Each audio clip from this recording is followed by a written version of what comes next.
देश के माननीय स्वास्थ्य मंत्री डॉक्टर राजीव सैजल जी, हमारे साथ में विशेष सचिव श्री राजेश्वर गोयल जी, और वर्चुअल माध्यम से हमारे साथ जुड़े हुए फार्मेसी काउंसिल के अध्यक्ष श्री गोपाल कृष्ण शर्मा जी, हमारे साथ में श्री संजीव पंडित जी, कमलेश नायक जी, चमन ठाकुर जी जो प्रेसिडेंट है Himachal Pradesh hospital pharmacy association के, और फार्मेसी काउंसिल के सभी माननीय सदस्यगण और सभी उपस्थित भाइयों बहनों, सबसे पहले तो मैं आज के इस अवसर पर आप सबको वर्ल्ड फार्मासिस्ट डे के अवसर पर बहुत बहुत बधाई और शुभकामनाएं देता हूं। जैसा कि डॉक्टर राजीव सैजल जी ने जब आपके सामने बात कही, यह आज का ये दिन जो है पूरी दुनिया में 25 सितंबर को वर्ल्ड फार्मासिस्ट डे के रूप में मनाया जाता है, और ये भी हमारे लिए प्रसन्नता का विषय है कि आज के इस वैश्विक जो महामारी का ये दौर जो पीछे बीता है, उसमें आप सबका एक बहुत बड़ा बहुमूल्य योगदान रहा है मानव जीवन को बचाने के लिए। उसके लिए मैं आप सबको बहुत बहुत धन्यवाद भी करता हूं, और निश्चित रूप से आने वाले समय में भी इस प्रकार की चुनौतियों का सामना करने के लिए आप सब लोग तत्पर हैं, ऐसा मेरा मानना है। और आज का ये दिन जो मुझे बताया गया कि खास तौर से जो फार्मासिस्ट को मान और सम्मान देने की दृष्टि से मनाया जाता है, और विश्व फार्मासिस्ट की दिवस की इस शुरुआत जो है ये 2009 में जो बताया गया मुझे, इस्तांबुल में जो इंटरनेशनल फार्मास्यूटिकल फेडरेशन के द्वारा की गई थी। तो बहुत ज्यादा इतिहास तो मुझे नहीं मालूम है, वो डॉक्टर साहब को मालूम होगा क्योंकि इनकी लाइन उसी महकमे से जुड़ी हुई है। लेकिन मैं इतना जरूर महसूस करता हूं कि एक फार्मासिस्ट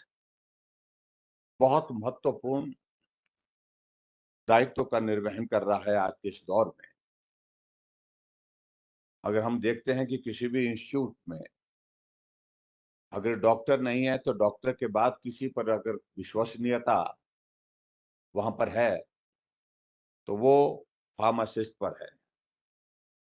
और सबसे बड़ी बात तो यह है कि जो बेसिक नॉलेज जो सारी चीजों को लेकर के मेडिसिन की प्रेस्क्रिप्शन जो डॉक्टर के माध्यम से की जाती है, उसमें ग्रामीण क्षेत्रों में, क्योंकि हम इस बात को मानना पड़ेगा कि हिमाचल प्रदेश एक ऐसा प्रदेश है जहां पर 90% लोग ग्रामीण क्षेत्रों में रहते हैं, और ग्रामीण क्षेत्रों में जितने भी हमारे जो हेल्थ इंस्टीट्यूशंस है उसमें जब फार्मासिस्ट होता है तो पेशेंट को बहुत जिम्मेवारी के साथ वो समझाता भी है एक एक चीज को कि क्या दवाई किस प्रकार से लेनी है, किस प्रकार से किस दवाई का साइड इफेक्ट, रिएक्शन, ये बेसिक जो इंफॉर्मेशन जो गांव के आदमी को जो घर बैठ करके भी देने की स्थिति में होता है तो हमारा फार्मासिस्ट होता है, और उस भूमिका को आप बहुत बेहतर ढंग से निभाते हैं। और मैं तो यूं कहता हूं कि जितने भी ग्रामीण क्षेत्रों में हमारे फार्मासिस्ट होते हैं उनको डॉक्टर ही बोलते हैं, मोर और लेस, मतलब डॉक्टर साहब बोलते हैं उनको कि डॉक्टर साहब। तो ये इसलिए व्यवहारिक रूप से क्योंकि उनके प्रति एक उस तरह का एक भाव जो है वो लोगों के मन में, एक विश्वास जो लोगों के मन में है, ये अच्छी बात है।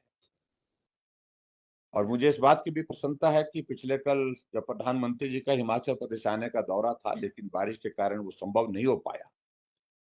लेकिन अपने संबोधन में वर्चुअल माध्यम से जो कनेक्ट होकर के हमको जो दिया हिमाचल के सभी लोगों के लिए,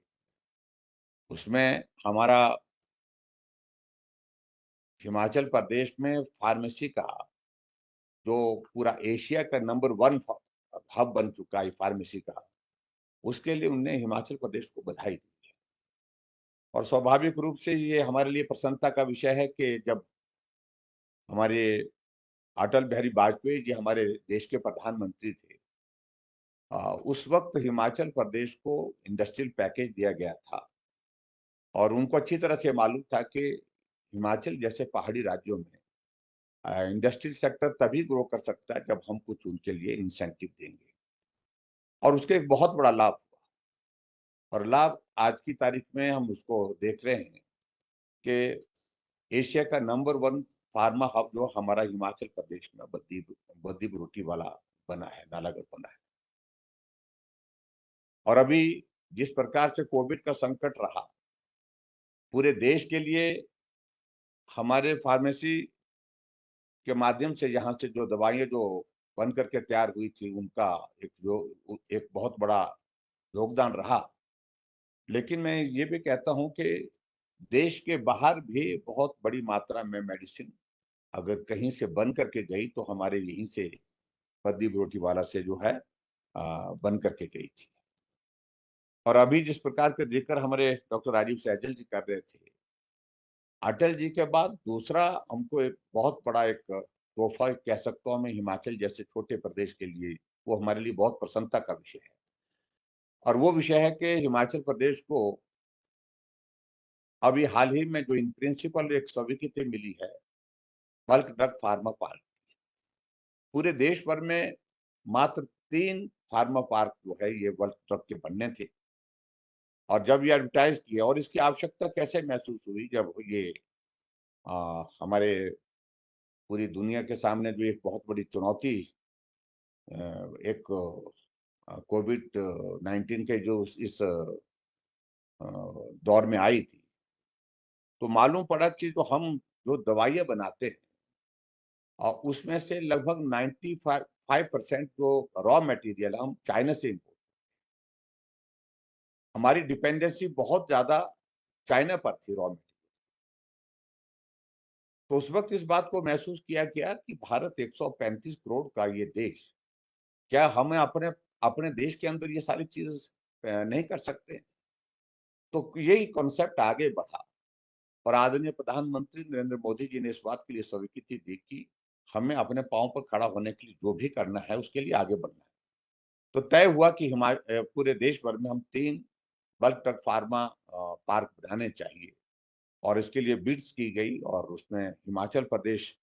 में मैंने इस बात को लेकर के और मैं स्वास्थ्य मंत्री हमारे साथ बैठे, हम सब लोगों ने कम से कम को 20 से ज्यादा बैठकें की होंगी इसके लिए कि ये पार्क लेना ही है, क्योंकि हम फार्मा सेक्टर में एशिया के नंबर 1 है। तो ये एक बल्क ड्रग फार्मा पार्क हमको हिमाचल प्रदेश को मिलना ही चाहिए और उस तरह से हमने बहुत एग्रेसिव जो है वो बिडिंग की और उस बिडिंग का जो उस तरह से करने का एक लाभ ये रहा कि पूरे देश भर में जो 3 मिले तो उसमें पहले नंबर पर हिमाचल आया और उसमें हिमाचल, गुजरात और उसके बाद एक तीसरा शायद आंध्र के लिए तेलंगाना के लिए हुआ, हैदराबाद। तो 3 बल्क ड्रग फार्मा पार्क इस प्रकार से सब की थी, उसको हिमाचल ने बीटिंग में नंबर 1 पहला स्थान हासिल किया। और पिछले कल भी उस बात को लेकर के प्रधानमंत्री जी ने जिक्र किया और उसमें हमारे लिए अच्छी बात है कि 20,000 से ज्यादा सीधी रोजगार की संभावनाएं उसमें निकलेंगी और 10,000 के करीब जो है वो इनडायरेक्ट रोजगार की संभावना उसमें उपलब्ध होंगी। तो एक बहुत बड़ी एक हमारे लिए एक उपलब्धि है, मैं ऐसा ऐसा मानता हूँ। तो उस दृष्टि से हम आगे बढ़ेंगे आप सबको और हमारी डिपेंडेंसी जो है वो रॉ रॉ मटेरियल के लिए जो मेडिसिन को बनाने के लिए दूसरे देशों पर बहुत कम हो जाएगी। हम अपने पांव पर खड़े होने की स्थिति में हो पाएंगे। और जिस तरह से आदरणीय प्रधानमंत्री जी का विशेष तौर से एक कहने का रहता है आत्मनिर्भर भारत, उस तरह से इसमें हमको सफलता होगी। और मुझे इस बात को लेकर के भी प्रसन्नता है कि बल्क ड्रग फार्मा से पहले हमको यहाँ हिमाचल प्रदेश में जो मेडिकल डिवाइस पार्क जो है उसकी भी स्वीकृति मिली है, 350 करोड़ रुपए का प्रोजेक्ट वो भी है। वो भी एक बहुत बड़ा एक कॉन्ट्रीब्यूशन हिमाचल प्रदेश के लिए। हिमाचल छोटा प्रदेश लेकिन उसके बावजूद भी अपनी उपलब्धियों के साथ हम लगातार उसमें आगे बढ़ रहे हैं, ये हमारे लिए प्रसन्नता का विषय है। और आप सबकी जिम्मेवारी जिस प्रकार से है, जिस जिम्मेवारी को आप लोग ये अ, अपनी जिम्मेवारी को आप निभा रहे हैं, वो सारी चीज को लेकर के मैं आप सबको बहुत बहुत बधाई भी देता हूँ। और आपका जो नॉमिनल का जो एक इशू था उसका, तो वो तो सेटल हो गया लगभग। हाँ, फार्मासिस्ट का। हाँ हाँ, वही वही सारी चीज की, नहीं तो बोलते थे सारी उम्र हम फार्मासिस्ट ही रहते हैं। तो आप लोगों को प्रमोशन के चैनल खोल दिए गए, उसके लिए आपको बहुत बहुत बधाई। और भी चीजों को लेकर के कुछ इशू हमारे सामने रखे हैं रमन जी ने, उन सारी चीजों को हम थोड़े एक बार एग्जामिन कर लेंगे, देख लेंगे क्या कर सकते हैं।